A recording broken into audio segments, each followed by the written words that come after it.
Remember my word of advice for all you up and coming bands: quit. Don't quit. He says, "Don't quit." You are listening to the Metal Command Podcast. Greetings, everybody, and welcome to another edition of the Metal Command Podcast. Tony here with you, and today I'm bringing you a very special podcast about the music industry and the cold, harsh realities of what a lot of the heavy metal bands are dealing with these days, especially the mid-level to lower-level bands that are really trying to stay alive and keep afloat because the cost of everything has gone up. A scarcity of a lot of products and commodities has also caused a lot of problems. And again, if you know me, I don't censor anything. I don't hold back on my opinions. I allow people to come on this show to give their 100% honest opinion. So this podcast is going to be straight up 100% authentic. There's going to be no sugarcoating anything, nothing like that. I do want to thank Justin Roth of the band War Curse, who also has managed quite a few bands in his, throughout his musical career. And Sean Peck, of course, from Steel Cartel Records.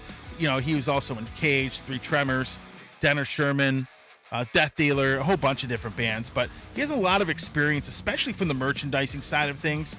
And we talk about everything here. We talk about how the cost and the scarcity of products has affected a lot of bands in the music business. We talk about streaming and its effects, etc., etc. So we go into detail about a lot of stuff and a lot of the obstacles that so many bands are facing.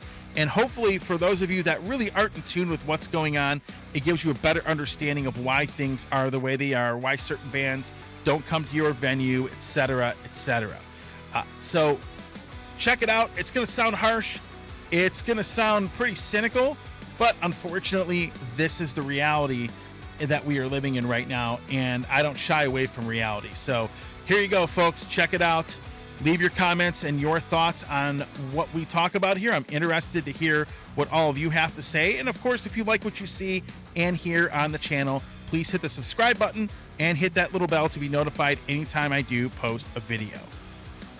Welcome to the Metal Command. I'm pretty happy to have two of my favorite people that I've ever had on this show here today. And that is Sean Peck of the Three Tremors, Death Dealer, and Denner Sherman and a Cage and a whole bunch of other bands. The man Warrior, that really all kinds of too many bands. The man that released 3 albums in a month. Pecktober will go down in history. And I have Justin Roth of War Curse, who also is. And by the way, before I get into that, Sean does have his own record label with Steel Cartel. I call him the Gene Simmons of power metal, except he's not greedy. The way he merchandises his stuff. But I'm here with Justin as well of War Curse. And Justin, of course, he's done a lot of work, as far as Attack and being a manager, and he's worked with Exorder, Exodus, and of course his band just completed a new album, which I'm eager to hear. His band is called War Curse. So we're here to talk about a lot of things that a lot of people in the music business don't like to talk about, and that is the realities of the music industry itself and where it is headed, and what are the causes and even possible solutions to the issues going on. And I value the input of both of you guys, because the thing is, I'm not going to go and get a record label exec who's going to kind of dance around questions and sugarcoat stuff. We need to kind of make this reality based, if you get where I'm going with that, because I did ask a few people at labels and they were very reluctant to come do this. So needless to say, I invited you guys to do this, and I'm pretty happy to have both of you here. And the greatest thing is you guys don't know each other until today. So that's a lot of fun. But anyhow, I'm ready to be the Dr. Doom of the session. So you want to start with the happy part first and then come to the bad guy, or how do you want to do it? Well, what we'll do is we'll start it off. You guys have just done some stuff. So let me ask you this. I'll ask Justin first, and then Sean, you can chime in as well. What do you believe right now, this second, are the biggest obstacles a bands basically face? And I'm not talking Metallica or Iron Maiden or any of these guys, but your regular middle of the road heavy metal band, maybe some of the smaller bands, what are some of the biggest obstacles that they face, and where do you see the music industry itself in 10 to 15 years? Oh man, that's a giant question. That is a really huge question. Some of the biggest obstacles we face, obviously, is kind of the current situation, the COVID bounce back. We are in a weird spot because for the last 10 plus years, the only way any of us made any money was to tour. And now once you take the money out of that, that kind of leaves us screwed. So, transportation issues, merch prices going up, Live Nation buying up all the venues. I mean, the list is a mile long that has sort of made touring more difficult right now. I would say that's probably first and foremost, because with no money and no means to tour, you don't really have any means to move forward. So it all kind of it starts and stops somewhere. And right now, I think touring would be one of the bigger challenges that a lot of bands face. What about you, Sean? Well, okay, first of all, music streaming completely devalued music, period. I mean, music is basically just free for everybody. That's problem number one. I mean, you've seen the stories that I've been sharing. Steve Vai can't make it on tour. Anthrax cancels their tour because they can't make enough money. These tours you're seeing now were like packages with like 4 headliners and one. The Sabaton package is just lots of firepower in order to make it work. So, I mean, I'm saying if Steve Vai and Anthrax can't afford to go on tour, what hope does a band in a lower level have it? So basically, there's a lot of bands that I know that have like a rich guy that finances everything, and they'll take it as a tax write-off, and they're doing it just for the love of it. I know a bunch of bands that they buy onto all kinds of tours. You're like, how the hell did they get that tour? Well, they're paying a bunch of money to go on the road and have fun and open, hoping something will happen. I mean, I remember even back when this economy and market for this music business wasn't like that. Stu from with his band Dungeon, they did like 30 dates with Megadeth, like direct support in Europe. And then they got home and it's crickets. That it didn't move the needle for them anywhere. Like if that's not going to move the needle, then what will? And so it's bad right now. You're basically a traveling T-shirt salesman. That's what bands are. I say that all the time. Literally, that is exactly what we are. We are just traveling T-shirt salesmen. I mean, you hear me on stage, I go, when I'm with the 3 Tronos, like, if someone buys one shirt, we may have enough gas to get to the next town. I mean, I'm on stage, like, saying that sales pitch to, it's pathetic and it's embarrassing, man, but that's what it is. And, I've kind of backed out of the, I went hard for like 30 years in the last, after that we just did this last run up in Seattle and Alaska. I'm kind of pulling back, and I don't know if I'm going to do any shows this next year. I've lost, the passion for it. And a lot of it is like, all the work and grind you put into it for that 1 hour of fun. It's a drug that drives musicians. That stage time is, it's a feeling that's hard to replicate. It's a high, and especially with metal, and when it's the power and the energy you get. It's akin to like politicians that they get in front of the crowds and they're cheering, and that's the same kind of experience. And to me, now it eventually got where all that grind and all that work and all that effort was not worth that 1 hour of glory on stage anymore, man. So and then with the economy being as it is, with everything exponentially more expensive, I'm talking to all kinds of agents and bands in Europe, and they're just like, "Oh, dude, it's so crazy, so much money for lodging and gas and everything right now that it was hard to make it, before everything went haywire price wise, and now it's almost impossible." And I'm just like, why do I need to go play a club in Belgium in front of 100 people when I can just do that right here in San Diego, and get the same thrill? So that's kind of where I'm at, and I'll let you react to that. but obviously there's more. No, I fully agree with you.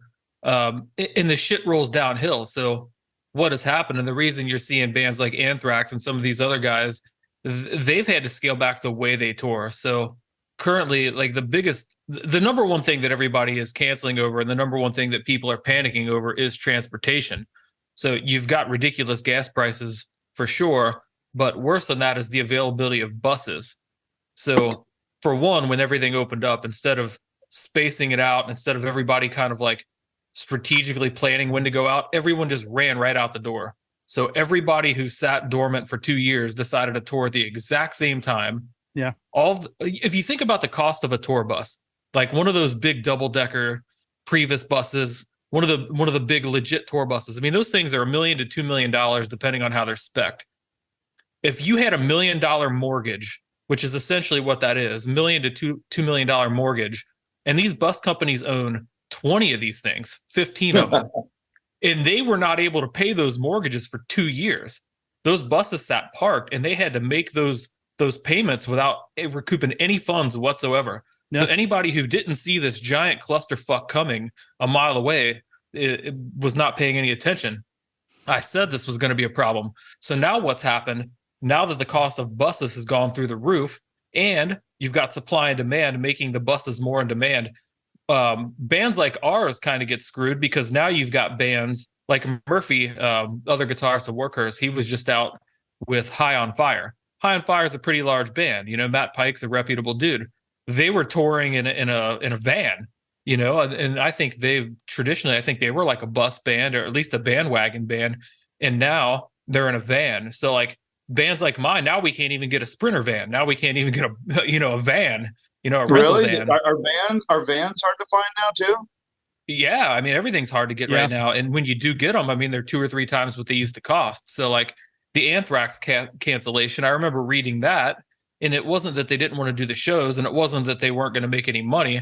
It was that everything they had budgeted for, because they had budgeted that thing like 9 months prior to the tour, was like 2 and 3 times what they had budgeted for. So it's crazy. But yeah, the shit rolls downhill, where like all the bands that would have just gotten like a bus are now taking the Sprinters and the vans. So like, how do I even get a vehicle? So yeah. How is the price of hotel rooms in Europe right now? I'm assuming that's gone up too. So the tour we just got back from, we were very fortunate that the promoter took care of all that. But from what I've seen, like Roach motels are like $100 a night right now. So if you want anything that's any kind of reasonable accommodation, it's outrageous. Yeah, I have the solution. I can tell you a secret that I discovered when our van broke down in where were we? Hungary, I think. The Flixbus. You should just do a Flixbus tour, and it's like $8 per. You have a beautiful big bus. It only was like €1 per bag, and you should just plan a tour where the Flixbus goes, and all you got to worry about is getting from the bus station to the hotel. And so I just saved the entire music industry by giving them that tip right there. Do a Flixbus tour, you'll save thousands.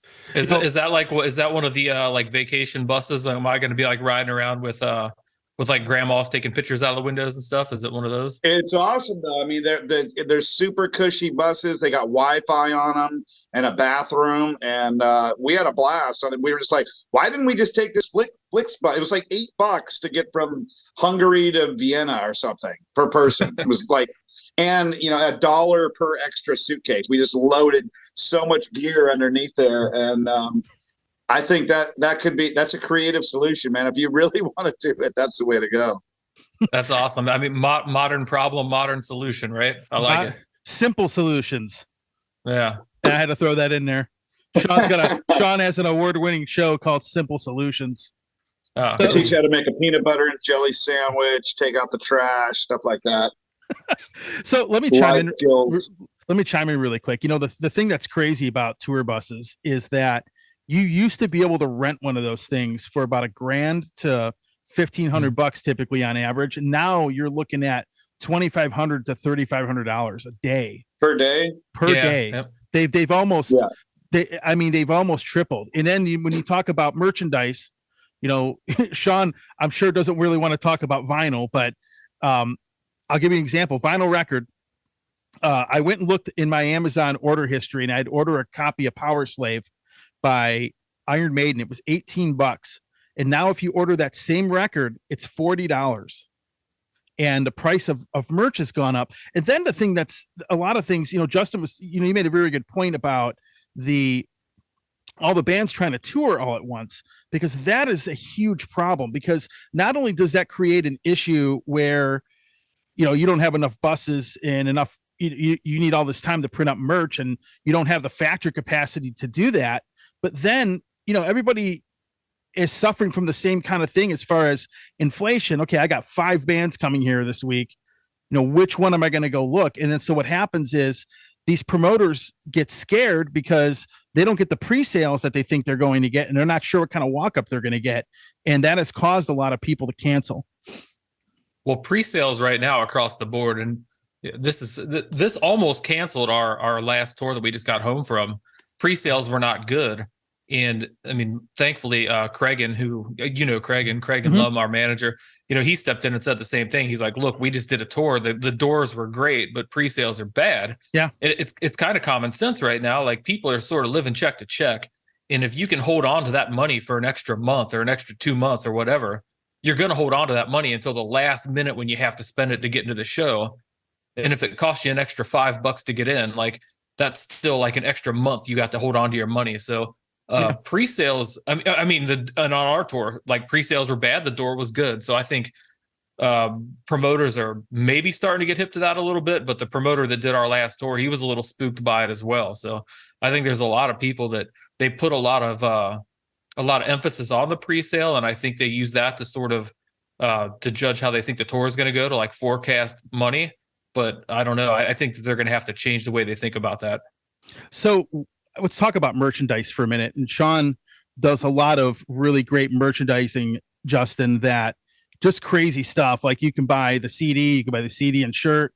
There's 4 different kinds of vinyl. And then he always has these packages where he throws together like every single thing you can get in some giant package. And it's actually really well done, but it's been a challenge getting that stuff produced and actually getting it made. And Sean, maybe you can shed some light in that, because I can attest to the fact that you've gone through hell trying to get some of these albums even made, even printed, because what happens is the factory says, okay, we'll have it done for you in 6 months. And then they go, yeah, it's going to be another 3 months. And it ends up being a year. Then it ends up being a year and a half. And that's happened to a lot of people.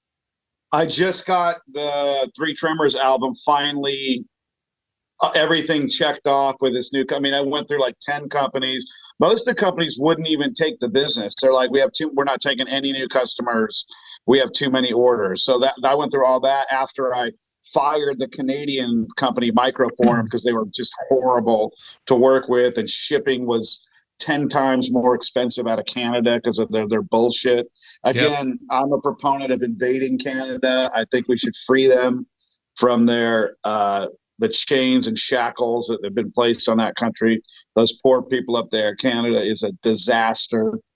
Don't get me started on it. This isn't a show about Canada, but yeah. So getting vinyls made has been impossible. All the Chinese stuff has been great, like the Alibaba, the keychains and the socks and the lenticular prints and the koozies. All that stuff is like the Chinese lickety split. But you deal anywhere else.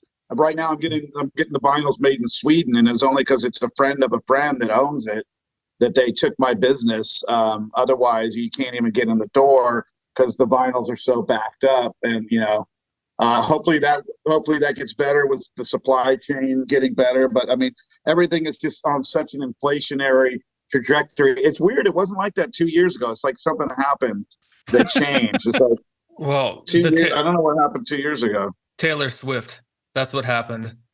And then Adele too. Adele had a million vinyls being made, and that fucked it up. But it's I hang out in a record store like almost every day. I was actually there right before we jumped on this podcast. Okay. And it is fucking insane like, record stores, I'm sure, I mean, the two of you, you're also like fellow record nerds. Like the clientele at the record store has changed so much over the last couple of years, where it used to be middle-aged white dudes like ourselves, like flipping through it was music nerds. It was virgin men and like Sonic Youth t-shirts and shit. But like it is now like teenage girls and like college kids, and the fucking clientele is wild, man. But it's like the big Really? vinyl resurgence mixed with kind of the supply chain shit, which I'm pretty tired of that excuse, mixed with but it's these big mega artists. Like Taylor Swift did that shit where she released, I think, 7 variants. I might be wrong, but no one's going to call us on it on this show. But I think it was like 7 variants. And the more of them that you bought, you got prioritized like further up the line when the pre-sales went on sale for her tour. So like she gouged the fuck out of her fans and like forced them to buy 7 variants of the same album. And that just clogged the fuck out of the production chain. So, now that comes straight from, I was doing that. That comes straight from the comic book industry, and it's smart. The Virgin variant, you gotta collect them all, and that's how it works in the comic game, and that's been deep in the comic game for a while. But yeah, you got to be able to produce them. But Taylor Swift had the power to shove it down these record companies' throats, the manufacturers, and get them made, and then little bands like us, they're like, well, we're at 13 months right now. I mean, KK's Priest had to delay everything because of their vinyl manufacturing situation. I mean, that's just one band that I know that had their entire campaign delayed in the middle of the campaign because of the vinyl. My advice to bands right now, when you get started, you really want to make it. A way to be successful is quit. Well, a little late for that, but yeah, I mean, I think the vinyl thing, we're going to have a tough conversation this week in that regard as well, because we're handing over a finished album.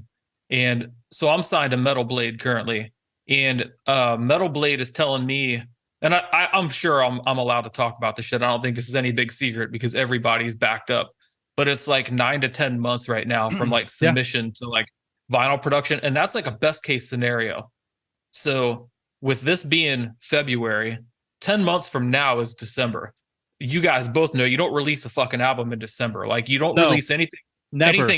Anything after Black Friday Record Store Day, and then like through like the 2nd or 3rd week of January is where things pick back up. So like, I mean, what am I going to do? Like sit on this fucking album until next year, till like 2024? The other option is to release with no vinyl, do the CD and do a pre-order for vinyl, at which point like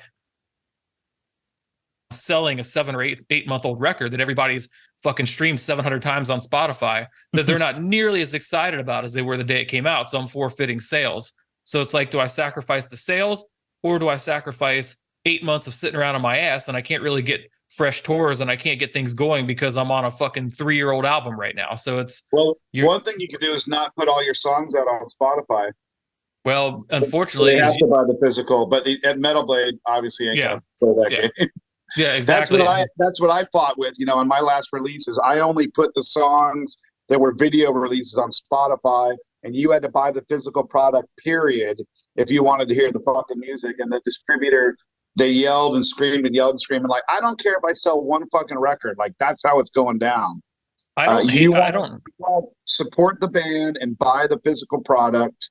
And, it's not free. We're going to give you 3 songs to tease you on Spotify, and I don't give a fuck if you never hear the album. So, but that's, I'm fighting an impossible battle with that, because it's, that ship has sailed. I don't know how it's ever going to sail back. And luckily in metal, people like to collect stuff, that it's still filled with collectors. And that's why Taylor Swift was smart. You got to make it collectible. So you need variants. But I was making 3 variants of this 3 Tremors album.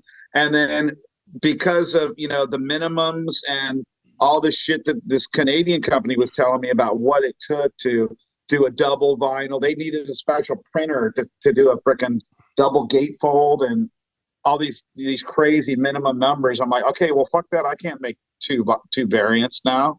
So, I got to refund everybody that bought the variants once the one that we made comes out. So, but but the bottom line is we got to play all these fucking games to try and just make a minimum wage. It's 1 million views a month on Spotify for minimum wage, right?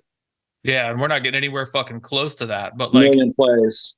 and So I like your approach. Like, it's a good idea, and I would not have a problem with that. But I just think, as a whole, the one thing that metal struggles with the most, and this goes for rock music as well, it's kind of like all guitar music, is we're still playing by we're playing by the rules, or we're trying to operate under the guise of like the 1980s platform and like the old way of doing business.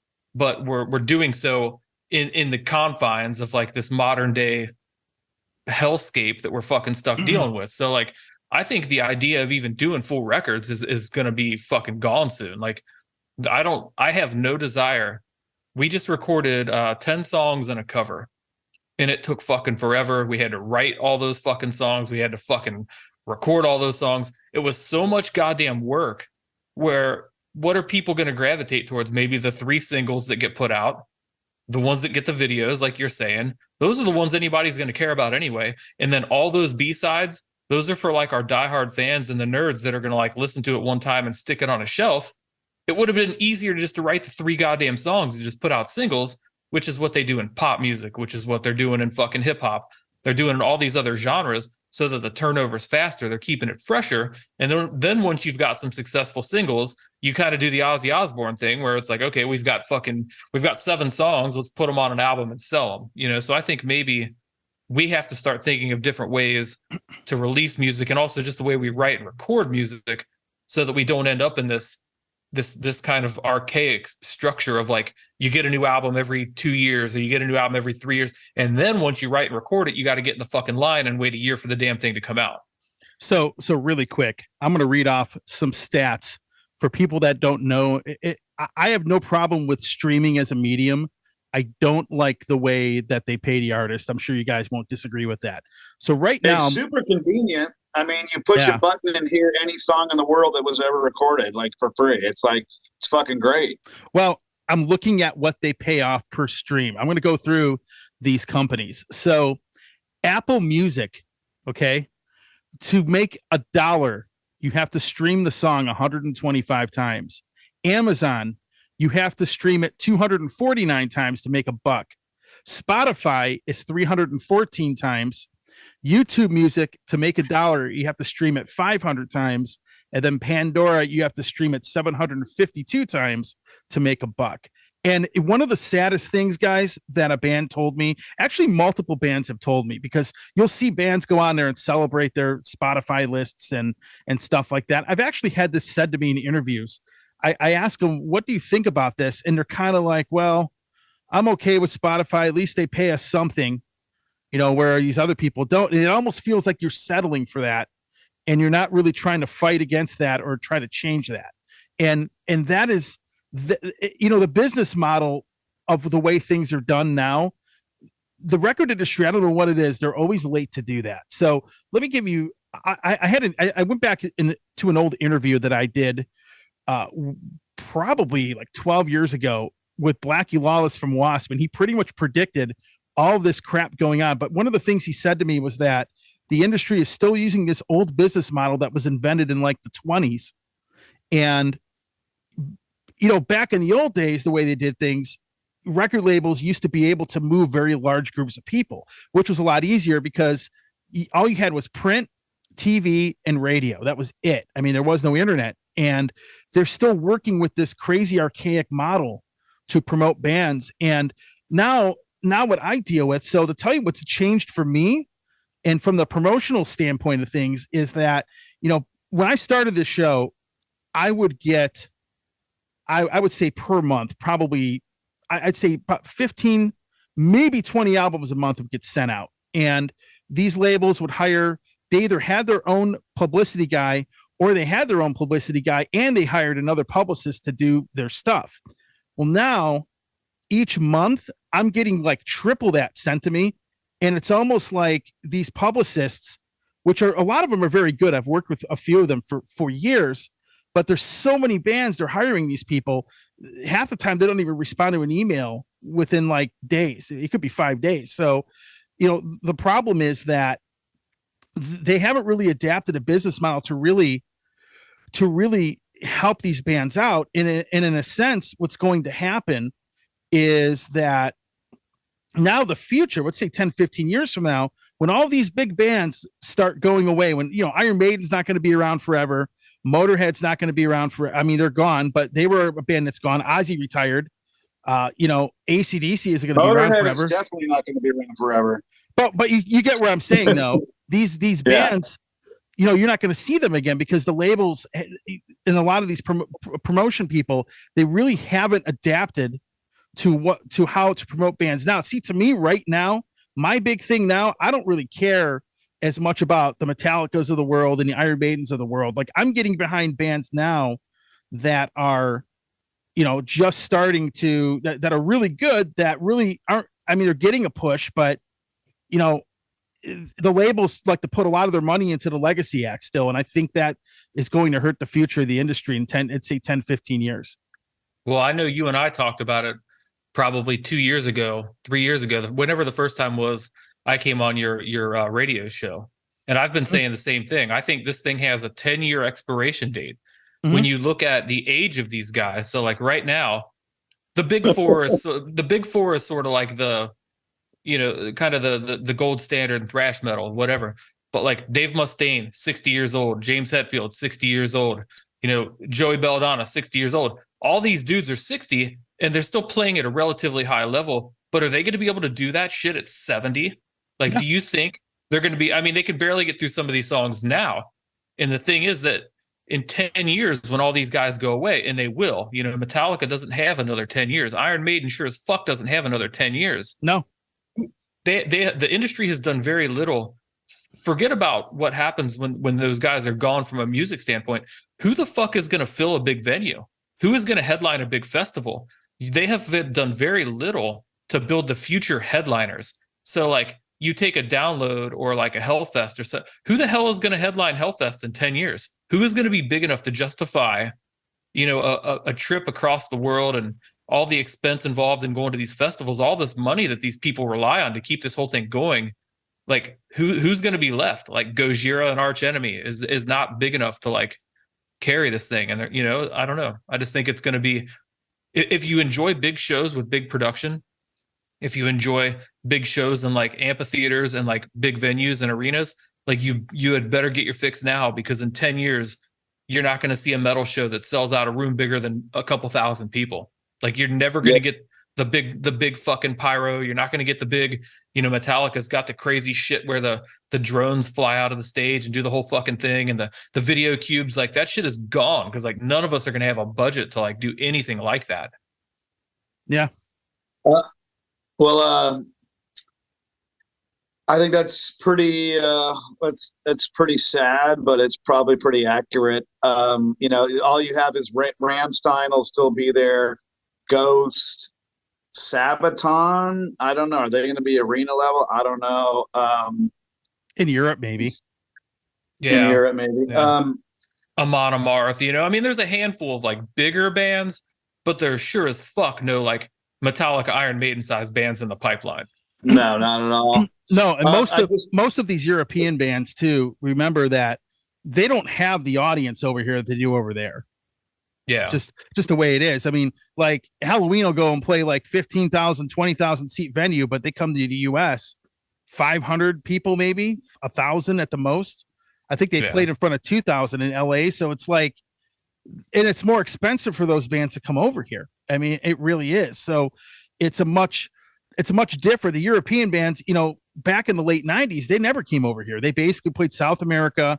They played in Europe, Japan, and that was pretty much it. You were lucky to maybe get these bands to come over here for like, 2-3 shows, if that. And now you're lucky that you'll be lucky if a lot of these bands come back here again. It's just the way it is. Well, the big problem with touring in America versus touring in Europe is that it's just the size of our country. It's like you're going to play one good show in New York. You're going to play one good show in California. How many fucking miles and how many terrible shows do you have to play to connect those dots? You've got Chicago up here and you got Texas down here. Yep. There are your good shows and all the stuff in the middle. And this is no offense to the small towns. We fucking love playing in them. And some of them can be fun, but they're not financially sensible for like a large band with a big production or with a big gas guzzling bus or whatever. It's like I've helped route tours for other bands, and the absolute fastest you can do like what you would call like a full US tour, if you absolutely just hit it and don't take any days off, is 20 days. Like it's going to take you 20 days to cover this giant map, where like, as you know, you can tour in fucking Germany. You could do 15 shows in Germany and never have a drive longer than 2 hours and play for much bigger crowds and make way more money. So it's such a weird, it's like the dichotomy of like, you have to, in order to be considered like a successful kind of mainstream, I hate that word, but like in order to be considered a success, you have to win the US market. But like in order to make any money, you have to avoid it. It's like just a fucking weird thing. Yeah. Sean, you played in Europe. It's a much different entity over there. I don't know, man. I just think the way that it's going, it's like, you know, if you're a band and you're not, even the bigger bands are becoming not financially viable to tour. Even those guys, like, you know, how much is the drummer of Amon Amarth making a month?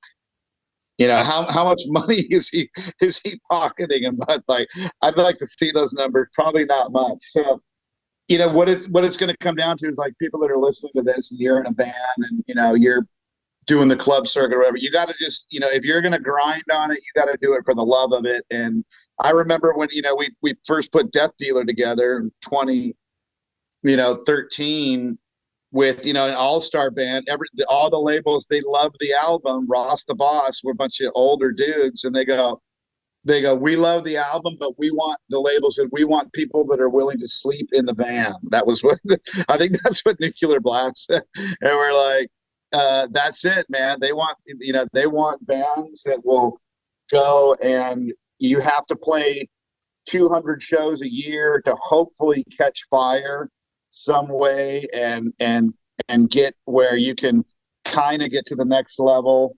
But if you're a band out there that's doing it, man, you better just be ready for doing it for the love of it. And, you know, it is being an artist, whether you're trying to paint paintings and become famous, you're trying to be an actor, you're trying to write books, is harder than being an undersea welder, a brain surgeon, or a lawyer. So your chances of success are fucking infinitesimal, and you're probably never going to make it, but you might have some fun along the way. Just get a side job, and, you know, you're going to have to dump all your fucking money into it to even be able to pull off touring Europe or playing somewhere really cool. And that's just the reality, man. That's just the way it is. Like I said, you know, how much is the bass player for Blind Guardian making a month?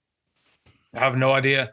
I mean, to add to what you're saying, though, it's not all doom and gloom. You just have to be smart about it. So like, one of the things that I kind of beat into the heads of the other dudes in my band is like, you need to get some sort of an income that either allows you to come and go as you please. You need to have a job that allows you to work remote. You got to have some sort of a side hustle that isn't dependent on you like punching a time clock somewhere. So like, I'm a creative director.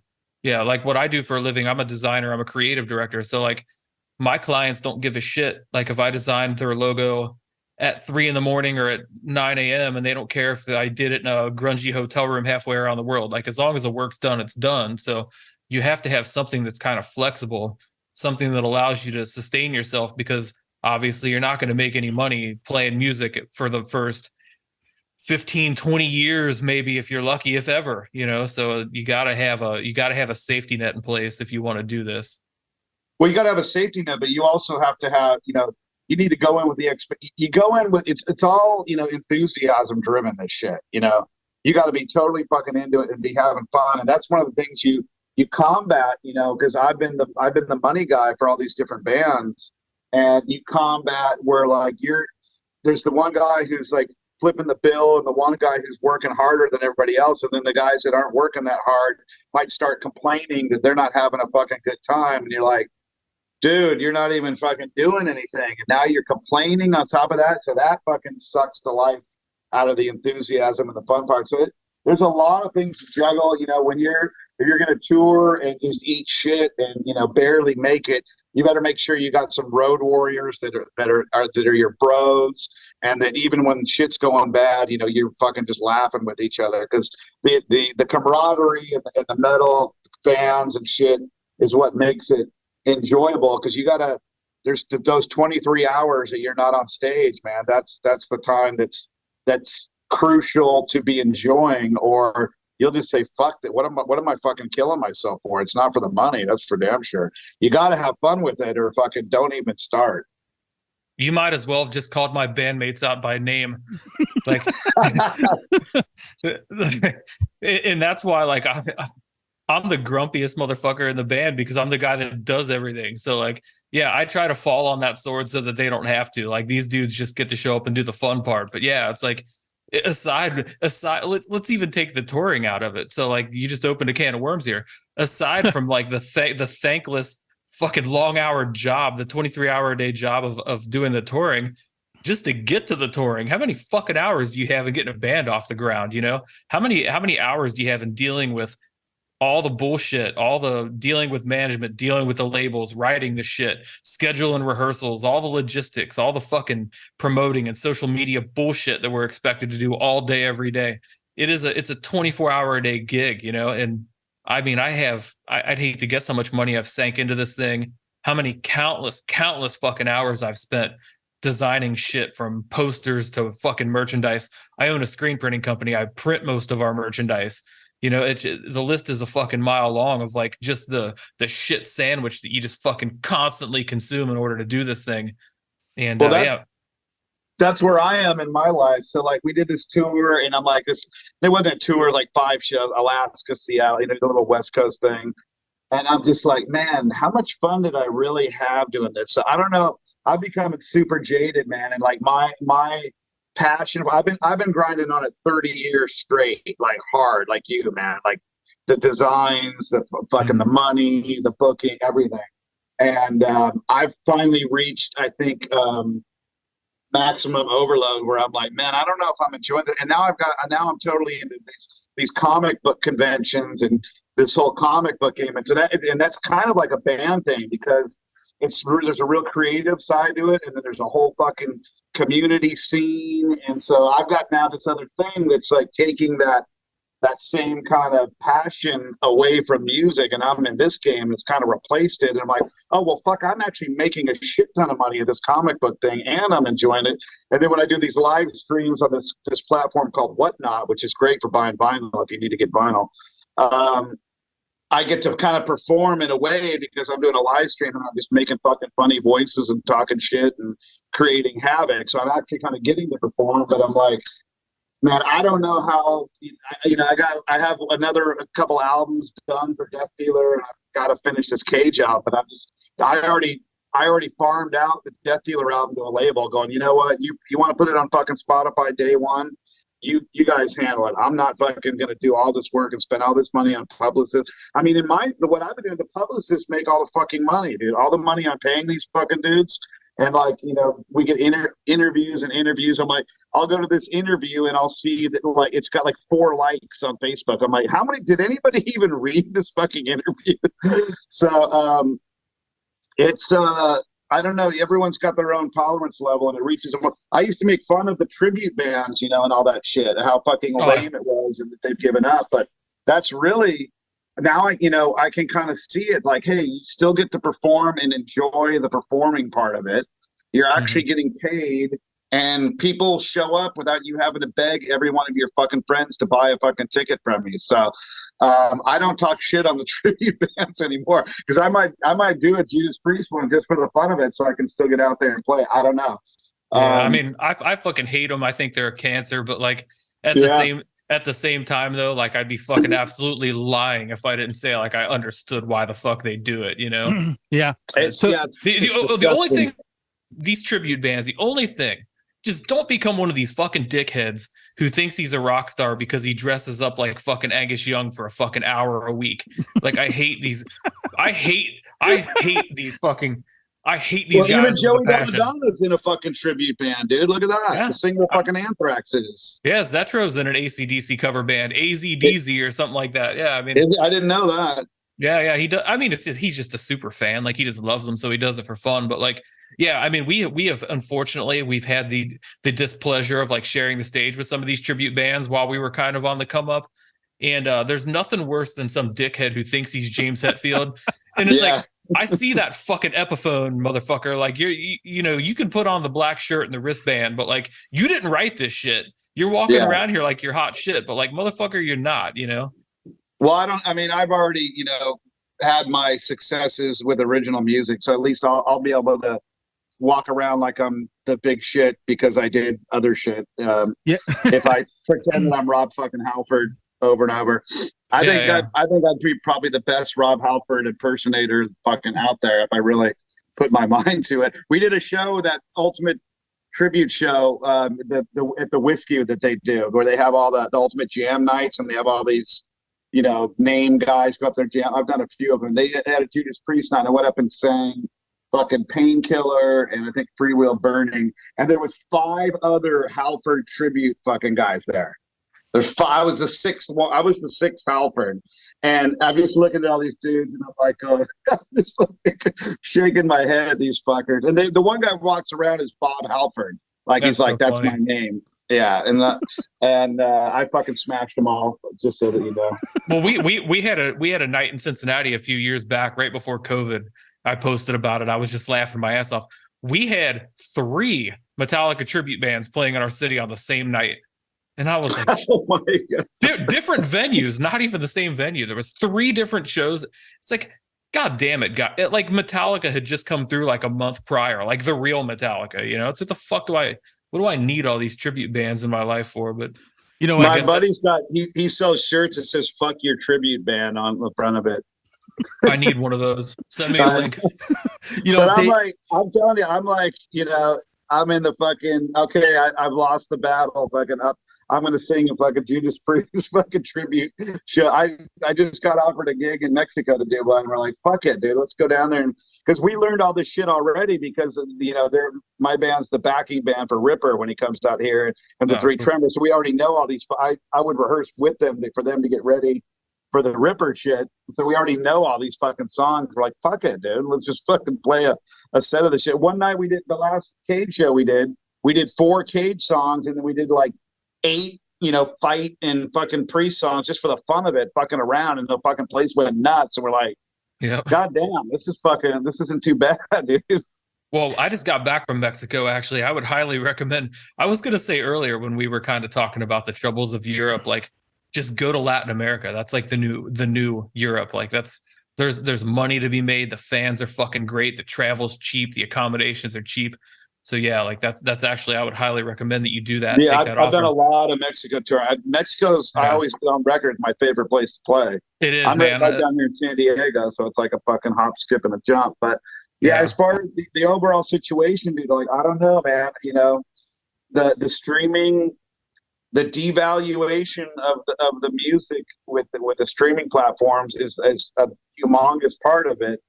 When the top, what's the top record sale? Like when you're number 1 on Billboard, Billboard is it like 15,000 that week or something?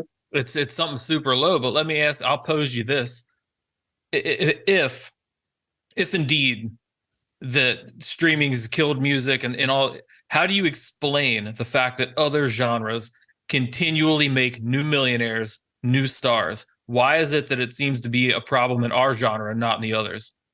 Well, I was just listening to Eddie Trunk today, man. It was on his Wednesday show where he was just going off on the Rock and Roll Hall of Fame nominees and the Grammy shit. And he's just like, when you look at the year-end, top 10 touring acts, 8 of them are rock at the end of the year numbers. But yet, you can't fucking get on a Grammy show. You can't. There's not even going to be an electric guitar, and and then how they've just completely fucked over the Rock and Roll Hall of Fame, where like he went through only like half of the nominees are rock, like barely an argument. So the mainstream media and that are making these billionaires out of Kanye West and shit, they've got a whole media infrastructure going out to, I guess, the youth is part of it, but yet, like you said, the 10-year lifespan, what's going to happen that after 10 years when all Bon Jovi's gone for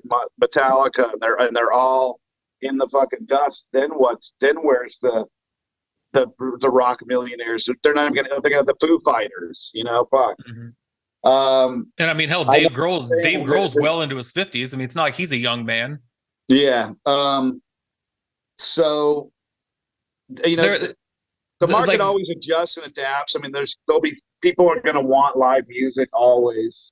It's just a matter of there'll always be people willing to fucking play for free and shit, like I've done all the years and pay to play. There's always going to be bands that just want to play so fucking bad that they'll do anything. That like the old meme of like $4,000 in gear into a Pinto to play, to pay to play. The passion to play is always going to be there. So it's just a matter of when you're trying to make it with original music, it's just one compounding obstacle after another, and it's fucking hard right now, as you know. It's going to have to bottom out before it actually gets better.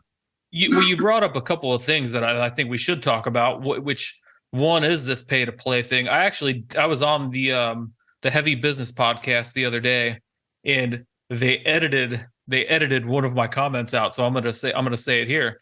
But like when you look at these bands, and this is metal again, this is where I see the problems in metal. This is why I think some of these other genres don't quite have the same set of problems that we have. You have this fucking gatekeeping, and you have this like elitism. You have these guys, and you've seen these guys. Every one of you, we've all been in the crowd. We have seen the metal singer, the front man. He sees a 10-year-old kid in the crowd, and what does he do? He makes it's like the fucking King, like, oh my God, the future of metal. And he gets a big fucking heart on, and he talks about how wonderful it is that metal's alive and well. That same front man's band has no problem fucking my band up the ass for $25,000 for the right to open for them while the fucking door's open, And I think that we've got to stop eating our own. We have to. It's such a fucking toxic practice. This fucking what they're doing is they're exploiting the up and coming bands to pay for their bus or to pay for their tour. Like it's what would have been nice is if what would have been nice to happen is if like the Maidens and the Priests and the metal gods would have taken a really good young band in that similar genre and like you're going to open for and cultivated a band with a similar style, or a Slayer take a thrash band out that like is up and coming that you can develop into a fucking headliner that you can pass the fucking torch down to. That didn't, Pop Evil was opening for Judas Priest on a tour. Did that help? Fucking, no heavy metal. Have the maintain. So that's a real disappointment. I'm like, why the fuck couldn't I have been? I remember Joey DeMaio, from Manowar, like they were like, they took us under their wing, like, we're going to make you're the next one. And shit, we're like, fuck yeah, dude. Like, Motorhead helped me when I needed help, and I'm going to fucking help you. And then that just turned out to be a fucking money grab. It was just, he didn't really feel that way. He just wanted to grab money from me. And, but that would have helped if we could have had that happen over the last 20 years, Yeah, well, I mean, Metallica takes out Greta Van Fleet, shit like that. Fuck yeah, dude. Somebody like me, like I don't know, I feel fucking weird saying this, but like in the young, Tony might agree, but like in the young thrash metal landscape, we're one of the closest bands to like that kind of a thing, like we play, like it's accessible, but it's like true to roots kind of Bay Area. It's Metallica-esque sort of, take us out, man. I mean, I don't expect them to do that, of course, but take out any goddamn band that sounds like that. Taking out fucking Greta Van Fleet, you're literally rewarding this band for like aping fucking Led Zeppelin. Like your fans aren't there to see that kind of shit. Your fans are there to see a metal show, and yet you keep serving them these fucking cheese dick, fucking limp wrist, fucking opening bands, and like, yeah, it's a kick in the teeth, man. It's like all these bands that I've looked up to my whole life, they do nothing to fucking like keep the genre that they claim to love so much alive. And one of the biggest offenders is Testament. And like Testament was one of my favorite bands for the longest time. But like they might be the most money hungry band in the world. Like we got an offer to do a tour with them a couple years back, $25,000 fucking dollars to open for Testament on a 30-day tour with like 7 days off, no transportation included. And the stipulations of the fucking tour were crazy. Like you have to meet their merchandise prices. Like you can't do this, you can't do that. Like it was a half-hour set. Like you're playing as the doors open. It's like if you want to kill the genre, that's how you fucking kill the genre right there. Yeah. But it's all about, money. But that bands, you would think like Maiden could just go, you know what, we have money. Let's really fucking do someone solid. But even they failed. I mean, Queensryche opening for Judas Priest is great to see, but it's not helping develop anybody new and fresh. Right. And it's really a highest bidder thing. If we really think about it, like, again, you guys were talking about the tribute band, and this is nothing against them, but you have an Iron Maiden tribute band opening up for Accept in Europe, which I think is, why can't you take another band that is kind of similar to that? Maybe a younger band, you take them out, they're going to have to pay their expenses and all that other stuff, but they're going to open up for a bigger crowd. And instead they take this all female Iron Maiden tribute band, which I'm sure they're good at what they do, but you're really not helping the genre. You should be taking an original band out. That's my opinion anyway. Yeah. That and would help. Go ahead. No, like I 1000% agree. That's exactly what should happen. A lot of times I don't know how much the individual bands are involved in these decisions versus like their management, their agent. Everybody's going to get their cut. So like if I'm the booking agent and I'm getting, fucking 10, 15%, whatever that agent's getting, yeah, of course it's going to go to the highest bidder, because what do I care? It's only these self-managed bands. It's these bands that have these like larger than life outspoken frontmen who preach the shit about how much they love the genre and how much they care about the longevity of the genre. It's the fucking hypocrites that piss me off. Like if you're going to be a businessman and like you're just going to run this shit like a fucking company, then fine. Like that's cool. But like don't stand up there and fucking lie to my face. Don't insult me with your preachy bullshit. Every time you see a fucking 10-year-old kid in the crowd, you act like you give a shit, because you don't. I think one of the other items that had to help is like the whole Russian market being closed off, because there was a lot of bands that really did well on the Russian market, and now it's not a big. That's just a side note. I was just thinking of it. Yeah, we were talking about doing a Russian tour, and we played a couple shows out there, and it went really good. And then it was funny because when we did the Metal All Stars tour with Death Dealer, we were going to play. We had a show booked in Ukraine, and that's when the first Crimea thing went off. So we had to cancel that one. And then, I know like Udo does huge business in Russia, and so that whole freaking market just got cut out of his life. So it's tough, man. I don't know. I don't know that there's a solution. Like I said, you got to just.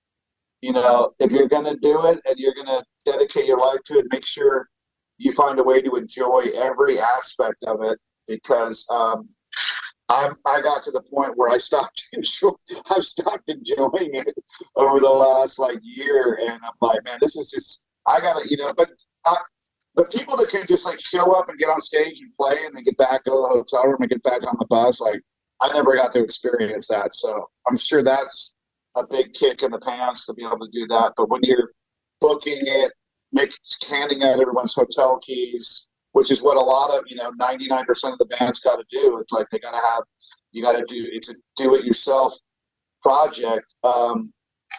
It's a lot of work, and sometimes it's not fun when you're fucking burnt and you don't want to do X or drive to Y, or something goes fucking wrong, and you do all this work and you show up to the venue and there's fucking 20 people there, and you're just like, fuck, dude, really?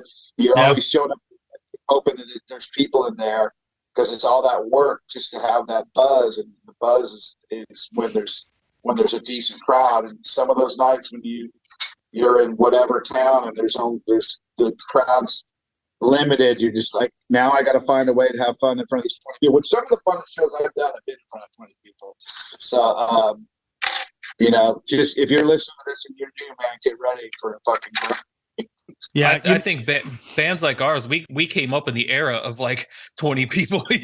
We didn't get to live through the fucking the glory days of the 80s, 90s, even the 2000s, where like every show had a good turnout. Like when Yeah. our philosophy is 10 or 10,000. Like we just don't care if it's 10 Yeah. people. Like those are the 10 people that gave a shit enough to show up. So like those 10 people are going to get the best fucking show, and then they tell 10 people, and then they bring 10 more people. Like we're still, I guess, idealistic enough to think it's going to matter. But yeah, one of the things that I've looked at, because I'm in the like the kind of the power metal, power thrash genre, and I look at Raven and Flotsam and Jetsam, and they've been at it for like 40 years, and they're still drawing the same 200 people that they drew 40 years ago. So it's just like, I don't know, man. Sometimes it's like a limited limited fan base. And I kind of got a realization of that. I'm like, dude, Raven's been at this for fucking ever, and so is Flotsam and Jetsam, and they're playing the same little fucking clubs. Then you have a band like Sabaton. We did a tour in 2009 in Europe, and Sabaton was like playing every club we were playing after us. Now they've reached it. But what the Sabaton guy said that the key is the email lists. He's like, that was the key. So I started doing those autoresponders and all that. I don't know if you've messed with that, where you're putting out ads and they click on it, and they enter their email, and you're capturing emails, and then you set up autoresponders that send them an email every like 4 days with a new offer and shit. I mean, that I went down that road for a while. It was kind of successful, but then I lost my passion for it. I'm like, God damn, I'm working fucking hard to get this email list to even 10,000 people. So, you got to do it for the love, man. I guess that's the moral of my story, because it's getting harder and harder and more expensive and more expensive. Justin, one of the things really quick, I'll just tell you, for like, I'd like to say, for like, it felt like it was 10 years straight. Sean literally was recording like every day. There was like, because I mean, how many Death Dealer albums are recorded? Isn't there like 2 of them? I don't even know. I mean, yeah, we have, it's fucking like, during COVID, we did like 80 fucking songs or some shit. Goddamn. So dude was literally he was singing literally every day, recording. Yeah, I mean, I try to be productive. Like I try to at least record like a riff a day or whatever. But yeah, I mean, one of the things I struggle, I've done the email thing. Like we've got a band, MailChimp, and all that sort of shit. Like I've used Bronto, but like I'm a marketing professional during the day. Like that's what I do for a living. So like, after a whole day of like, working in advertising and do like the last fucking thing I want to do is do that again at night. But you have to push yourself over the finish line and do it anyway. Well, they say, 1,000 fans, $100 a year is $100,000. Dude, that is one of the best articles ever. People should read that. The 1,000 fan theory. It's yeah. absolutely what true. was the guy? Jam Mob. You ever see that guy? Yeah. Justin at Jam Mob. Yeah, so that's where I learned all about all those autoresponders, and it's really, it's a good strategy. But a lot of people don't have the money or the resources or the smarts to really, to really employ a technology like that. But if I was 18 years old with a band, I'd be cranking that freaking email list and, going so hardcore electronic to build a fan base. But then you got to have the money to build product, and you got to have, it's a new struggle to find new income streams that can, because selling the physical product is getting tougher, and touring's getting tougher. So like I said, it's like t-shirts, and I've run out of ideas for merch. I did socks last time. I'm like, what can we fucking do this time? Underwear? Fuck, I don't know. So that's where it's at. You got to find new ways to sell shit and bring in revenue so that you can hopefully propel your band into bigger stages, bigger shows. Does it mean a better time? That's what everyone kind of strives for. They want to play bigger and bigger crowds, and bigger shows equals more and more fun and more money. But it's such a long shot in like I said, in being an artist. Well, there's a couple things. Like everybody wants to play bigger shows, and like, yeah, we all want to. I think anybody that says they don't want that's lying. I know that there are certain subgenres where like that's the very uncool thing to say or do. but like everyone wants to play bigger stages, but no one wants to write songs for bigger stages. Like if we're being completely honest here, now power metal is a little different because that stuff just kind of automatically translates most of the time anyway to a bigger stage. But like, a lot of these thrash metal bands, a lot of these like even like the metalcore bands, and I try to keep up on like a lot of the stuff that's going on with the younger crowds, but like everyone wants to be on a big stage. But then you take a band like Architects is a wonderful example of like a band that started out really heavy, and then like as they kind of burned out and as they sort of like did the club thing and they did like the the DIY thing, they started writing catchier songs because they wanted to get on bigger stages. And what do toxic metal fans do every fucking time? Call them sellouts and turn their backs on them. So it's like the second you make that jump and you try to get to that bigger stage, now you've got the gatekeepers like trying to pull you down because like, no, you're not allowed to be successful in metal. Like you're not allowed to care about money in metal. It's like we have treated success and money and like monetization of our product and our work is somehow like a bad thing. Yeah, you know what? God put us on a planet that costs money. Let me chime in that a little bit, because here's the problem, and I completely agree with you on it. So, I mean, when I was growing up, this is actually a toxic thing that I was going to get into a little bit here, but you just brought it up. What is a sellout, right? I mean, when I was growing up, and you guys were all growing up, one of the things that used to happen is, you'd have like a thrash metal band, or you'd have some other heavy metal band, and they try to turn them into a glam band, try to change their sound purposely, being forced to by a record label to basically, appeal to this mainstream crowd, right? I mean, that's what a sellout was when I was growing up. And which shout at the devil, the shout of the devil to Dr. Feelgood. So yeah, I mean, that was a sellout. Now what I see happening is, you talk about these gatekeepers. Now here's what I see. I see people calling any band, even if they don't change their sound, when they get signed to a record label, suddenly they're a sellout. Like, God forbid that they don't play in front of 10 people. God forbid that this band, actually wants to make a living having fun making music. I mean, that is something. The younger crowd, the people that are around now that were, basically my age, 30 years ago, they're yelling that. And you know what the crazy thing is?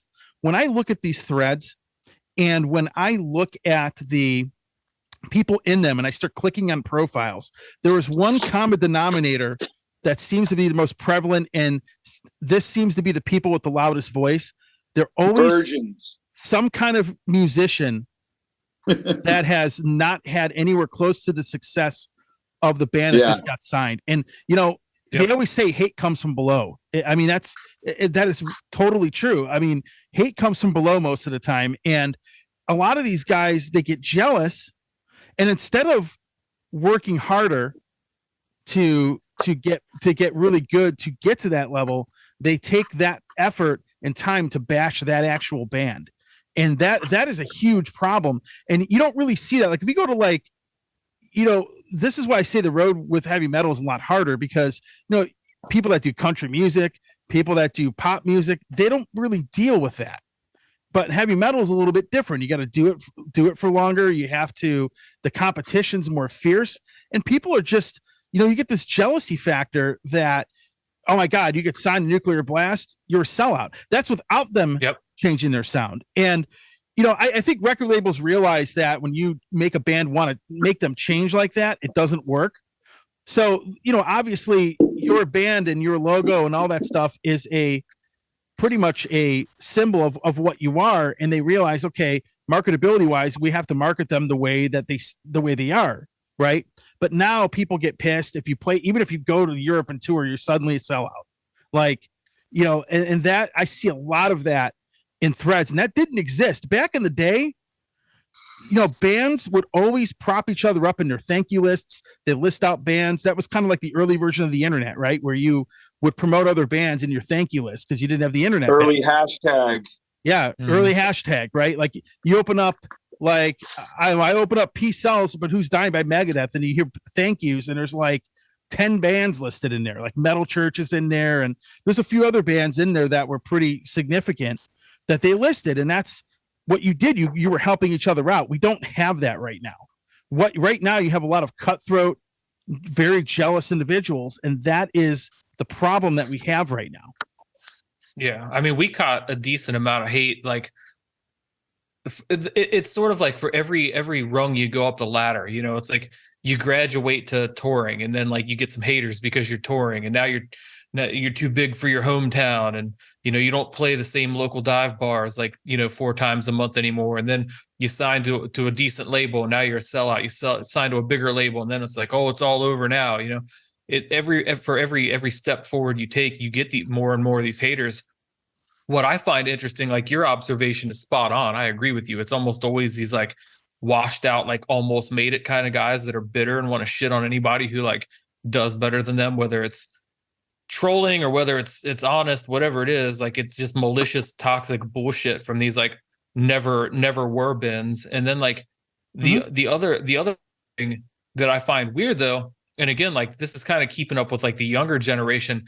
I feel like I'm sandwiched right in the middle. Like I'm too old to be a part of like the younger shit that's going on right now. But I'm like in the world of thrash metal, they treat me like a fucking infant, which is funny. Cause like, you know, I don't know what other genre you can be a bunch of like late 30, early 40-year-old men and they call you kids and like a new band and a young band and shit.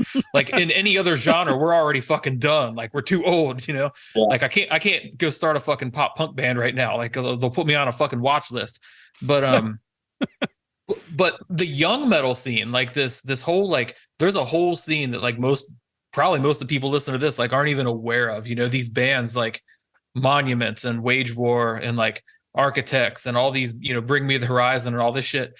Like these dudes are so unapologetic about their hustle and I love to see it. Like these dudes run their bands like almost like a business, but like a hip hop store, like a pop-up store. They do merch with each other's names on it and like do limited runs of shit. I swear to God, it reminds me of like sneaker culture or some shit. Like you should check some of these bands out sometime and like see how about their money these dudes are. And no one shits on them for it. Like their fans are totally cool with it. And I'm so jealous of that like these dudes get to openly complain about, you know, not making money on tour and everybody doesn't just dump on them immediately or like, you know, they get to like, you know, do a limited run of merch that's a fucking totally obvious cash grab. And like people support it. And they're like, hey, I like this band. I want them to succeed. It's these fucking gatekeepers in our genre. They want to dump on you for trying to make money. But then when the bands don't make any money and they break up, they want to bitch because the bands didn't stick around. Well, like how many fucking years are you supposed to sleep on floors and fucking starve on tour before you decide you want to like pay your bills when you get home, you know? So you can't have it both ways. Why won't my favorite band come to my city or venue? Well, there's your reason. Yeah, because you didn't fucking show up the last time they did. Yeah. Like if I do one more fucking tour and get home and some asshole in the comments, the first thing they say is, why don't you come to fucking Kalamazoo? And it's like, motherfucker, I was in Kalamazoo last fucking week.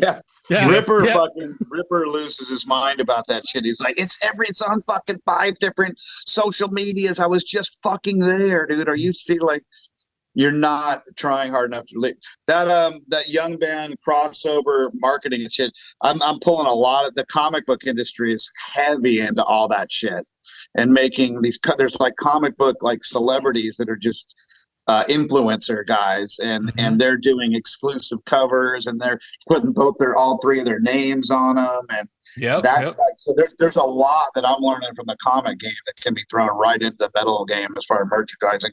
I gotta get rolling, dudes. Fucking what else do we got?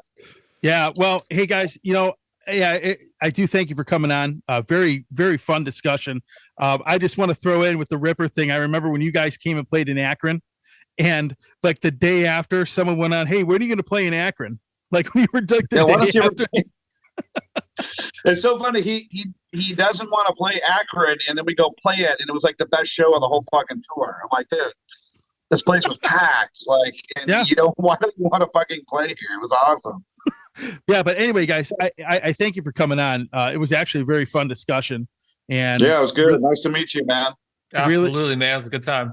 Really basically getting some of the stuff out here because I don't think a lot of music fans realize what really goes on behind the scenes and why things are the way they are right now. And I could tell you people that listen to me on the radio or they they go and, check out the show or whatnot. I mean, they always ask, why do these bands never come here or come there? Or why is it harder to get this or harder to get that? Well, now we just outlined it for everybody out there. So with that, guys, thanks for your time. It was a lot of fun, and I'll definitely I can't wait to put this up and let everybody hear it. But it was definitely a lot of fun, gentlemen, and it was kind of fun too. You guys didn't know each other, so that was actually another fun thing that we had going on here. Remember my word of advice for all you up and coming bands: quit. Don't quit. He says, "Don't quit."